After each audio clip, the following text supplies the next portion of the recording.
on y va avec ma démonstration et mes tests de mon nouveau bureau. On en avait parlé un peu en début de saison, mais là, j'ai eu le temps de vraiment le tester et je vais vous faire une revue un peu plus détaillée. Donc, j'ai acheté une table de travail assis debout de marque de Sky, qui est une compagnie qui semble être canadienne et australienne. Là. Ils ont des bureaux, ils semblent avoir des bureaux au Canada et aussi en Australie. Compagnie qui offre différents types de tables, différents types de grandeurs. Quand j'ai fait mes recherches, parce que ce marché-là, des tables, des bureaux de travail, il y en a des tonnes et des tonnes et des tonnes. Là. On en perd notre latin. J'avais vu quelques vidéos sur YouTube de recommandations de gens qui l'utilisaient. J'ai décidé d'y aller vers un modèle qui optimisait mon espace. Donc, vous allez le voir un peu plus tard. Donc, ce que j'ai fait, j'ai commandé ma table. Ça m'a été livré directement. Je l'ai assemblée. Donc, ça vient en morceaux au niveau du pied. Pas trop dur. Pas trop dur. Les instructions sont quand même assez claires. Donc, vous voyez, là, je l'ai assemblé directement sur une boîte de carton. Les vis ne sont pas très difficiles à visser. Là. C'est de l'hexagonal. Donc, ça se fait quand même assez bien avec une clé ou avec un tournevis avec le bon adapteur pour la grandeur de l'hexagone, finalement. Pour ce qui est du mécanisme, on s'assure évidemment en dessous de mettre. Moi, j'ai mis des feutres là, parce que je suis sur un plancher de bois, mais les pattes, évidemment, sont ajustables pour s'assurer d'être à niveau. Par la suite, le dessus, moi, j'ai pris la version bambou. Et vous allez voir un peu plus tard, là, j'ai pris une version ergonomique où on a un demi-cercle devant où on s'assoit. Gravé un peu? Ou... Oui, les deux. Donc, on a un demi-cercle, puis en plus, on a un angle. Vous allez le voir plus en détail tantôt. J'ai installé finalement la table, j'ai installé finalement la structure sur la table. Et j'avais aussi acheté le cache-fil. Donc, en arrière, vous voyez, il y a comme un grand conduit en métal noir qui permet de mettre barre de surtension, les blocs d'alimentation, les câbles, de façon à ce qu'ils soient cachés, qu'ils soient à l'intérieur là, de la table, qui ne pendouillent pas en arrière. Donc, ce que tu dis là, Patrice, c'est capital. Parce que beaucoup de gens vont acheter des bureaux assis debout qui sont peut-être moins chers. Mais là, se retrouve à avoir une gestion de câble ensuite. Et là, pensez-y, les solutions qui sont vendues, qui sont souvent un peu plus chères, viennent avec un système de gestion de câble qui sont tous plus ou moins bons en fonction des marques. Là, mais ça fait la différence du monde. Exactement. Donc, moi, dans mon cas, je l'avais commandé. Il était optionnel, mais on pouvait le commander. Et on voit le bloc d'alimentation au centre. On va le voir aussi un peu plus tard. C'est pour pouvoir actionner le moteur. C'est électrique, donc il y a un câble électrique qui va directement dans une prise murale pour être capable de faire bouger le pied. Donc ça, c'était le résultat final une fois assemblé. Et on peut voir à côté mon rack pour mon serveur, mes appareils de télécommunication qui rentrent très bien juste en dessous. Donc, c'était l'assemblage. Maintenant, une fois que c'est assemblé, voici la version avec tous les pieds et les écrans que j'ai. Donc, j'ai quand même 4 écrans qui pèsent quand même, je dirais, plusieurs kilos chacun. Là, donc, c'est pas léger comme setup. Un Mac Studio en arrière, une caméra, des lumières, un pied de micro. Donc, comme vous pouvez voir, il y a quand même pas mal de stock sur la table. Et je vous dirais que c'est excessivement stable comme structure. Donc, il ne force pas quand il lève. Là. Non. Donc, vous allez le voir, j'ai une petite vidéo, ce n'est pas très long, mais vous allez le voir en action. Je vais pouvoir le commenter en même temps. Donc, je vais actionner le mécanisme. C'est combien de pouces? 75 de long? 65? On va le voir dans l'autre. Donc là, manuellement, je monte. Là, vous voyez, là, c'est hyper stable. J'ai quand même 4 écrans. Là. Et c'est très stable. Et moi, je mesure 6 pieds. Là. Je fais 1,80 m, donc ça vous donne une idée là, de jusqu'où ça peut monter.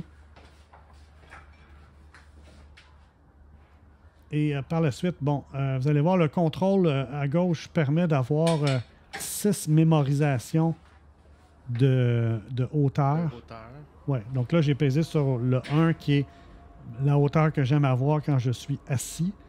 Donc, il va se replacer exactement à la bonne hauteur. Et vous voyez à droite, là, il va arriver à 1 cm.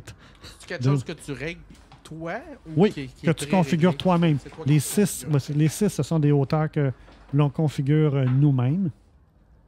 Donc, on a le petit bouton M pour le mémoriser. On choisit... c'est pas 6, on en a 4, excusez. Et là, ça vous donne vraiment la hauteur avec le nombre de centimètres ou de pouces. Il est en pouces. Hein.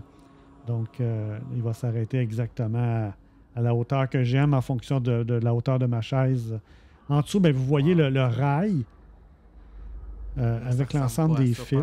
Chez nous, Patrice. Et j'ai ajouté en arrière des racks en métal. Donc, j'ai aussi 2 autres racks en métal parce que c'est pas suffisant d'avoir juste le rail en dessous. J'ai trop de câbles, j'ai trop d'éléments. Donc, j'ai 2 structures en métal pour tenir mes câbles. Comme ça, j'ai rien qui penche, là. Rien que je peux m'accrocher. Tu veux pas que ça accroche quand ça monte puis ça descend? Non, en plus, c'est ça.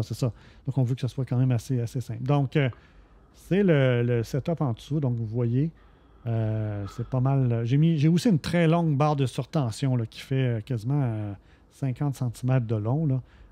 Donc, qui permet de brancher l'ensemble de mes appareils au lieu qu'il y ait des prises un peu partout. J'ai ma batterie de secours à gauche. J'en ai une autre dans le rack de télécommunication pour, en cas de panne, être capable d'être fonctionnel. Et vous voyez en arrière, là, j'ai quand même pas mal d'espace. Là. Et le fameux demi-cercle, là, vous le voyez bien, là, c'est hyper confortable. Parce qu'on a un petit angle et l'angle est vers le bas, donc on perd à peu près la moitié de l'épaisseur. C'est vraiment confortable.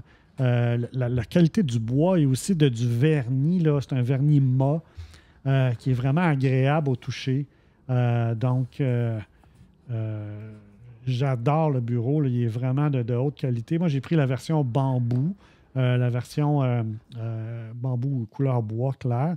Vous allez voir que au niveau de ce qu'offre le fabricant, vous avez, dans mon cas, dans la version ergonomique, il y a 4 couleurs. Là. Vous avez le noir, le gris, vous avez la version bambou et la version bambou foncé.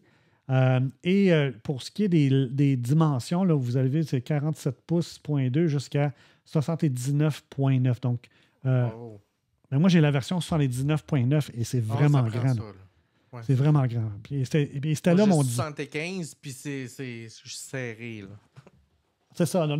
Donc c'est sûr que ce genre de modèle-là, bon, il est limité à quasiment 71 pouces, mais l'avantage qu'il y avait dans mon cas, là, c'est que la 71 était parfait pour ma pièce. Là. Je ne peux pas vraiment aller plus que ça. Si j'avais eu une pièce plus grande, possiblement, j'aurais peut-être envisagé une deuxième table ou quelque chose d'autre pour compléter et non pas d'avoir quelque chose d'immense. Là. Donc, j'aurais probablement été avec deux tables de dimensions différentes. Ce que j'aime beaucoup, cependant, là, c'est que c'est seulement 29,5 pouces de profondeur. Donc, contrairement à d'autres bureaux où souvent on va aller dans du 32, 35 pouces, ça fait que dans une pièce plus petite, on a vraiment plus de place. Et à cause du demi-cercle devant moi, bien, je gagne un peu d'espace. Tu rentres plus profond, tu rentres un 3-4 pouces de plus. Là. C'est ça. Et ce que j'aime, c'est que, parce que j'ai eu un bureau qui était plus profond avant, et le problème, c'est que j'avais une perte d'espace importante. J'avais un 10 cm en arrière que je perdais parce que c'était trop profond.